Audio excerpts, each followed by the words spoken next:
SIM हटाई और app बंद। क्या होगा अगर कल सुबह आप उठें और आपका व्हाट्सएप, टेलीग्राम या स्नैपचैट कुछ भी ना चले? और उसकी वजह है आपके फोन से निकली एक छोटी सी सिम।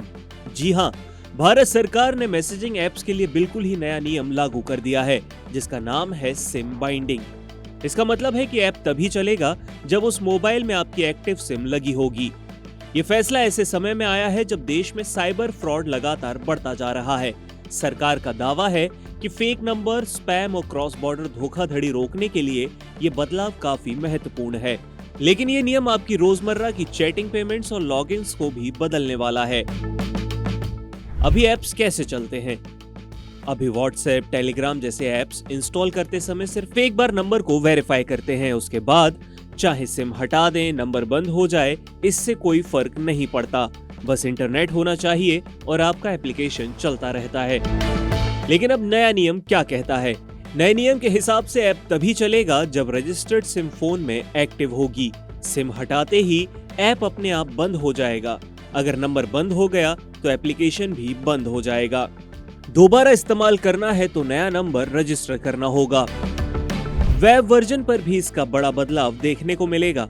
पहले व्हाट्सएप वेब या टेलीग्राम डेस्कटॉप हफ्तों तक लॉगिन रहता था, लेकिन अब ऐसा नहीं होने वाला। हर 6 घंटे में लैपटॉप डेस्कटॉप पर ऑटो लॉग आउट हो जाएगा। दोबारा लॉगिन करने के लिए QR कोड को स्कैन करना जरूरी है। और हाँ, अगर फोन की सिम निकाल दी गई या बंद हो गई तो वेब और फोन दोनों जगह से ऐप तुरंत बंद हो जाएगा।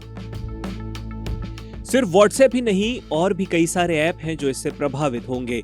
आइए जानते हैं वो कौन कौन से ऐप हैं। ये ऐप सिर्फ व्हाट्सएप, टेलीग्राम तक सीमित नहीं है। वो हर ऐप जिसमें मोबाइल नंबर से लॉगिन या OTP वेरिफिकेशन होता है, इस नियम से प्रभावित होने वाला है। यानी signal, Snapchat, iMessage, true collar, Facebook या इंस्टाग्राम, गूगल या एप्पल ID, यहाँ तक कि UPI ऐप्स भी इससे प्रभावित होंगे। सवाल उठता है कि ये नियम लागू क्यों किया गया? सरकार की माने तो विदेशों से फर्जी नंबरों पर चल रहे धोखाधड़ी के नेटवर्क, स्पैम कॉल और सिम बदल बदल कर किए जाने वाले फ्रॉड, इन सब को रोकने के लिए सिम बाइंडिंग जरूरी था। इसका लक्ष्य है कि टेलीकॉम की साइबर सुरक्षा को मजबूत किया जा सके। इस नियम को लागू करने के लिए सभी ऐप कंपनियों को 90 दिन का समय दिया गया है।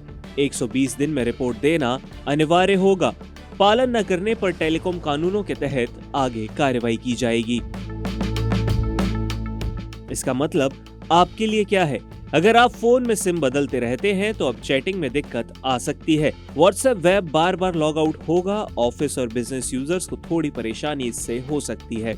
अगर आपका नंबर खोया या आपने नंबर बंद किया तो आपका ऐप भी बंद हो जाएगा। डेटा रिकवरी की प्रक्रिया इससे लंबी हो सकती है। लेकिन दूसरी तरफ फेक नंबर वाले फ्रॉड काम भी कम हो जाएंगे। भारत का डिजिटल कम्युनिकेशन अब एक नए दौर में प्रवेश कर रहा है, जहां सुरक्षा प्राथमिकता है, लेकिन सुविधा पर इसका असर पड़ सकता है। अब सवाल यह है कि क्या सिम बाइंडिंग साइबर फ्रॉड को वाकई में कम कर पाएगी, या लोगों के लिए ये सब कुछ एक और झंझट बनकर रह जाएगा? आप क्या सोचते हैं? हमें कमेंट में जरूर बताएं।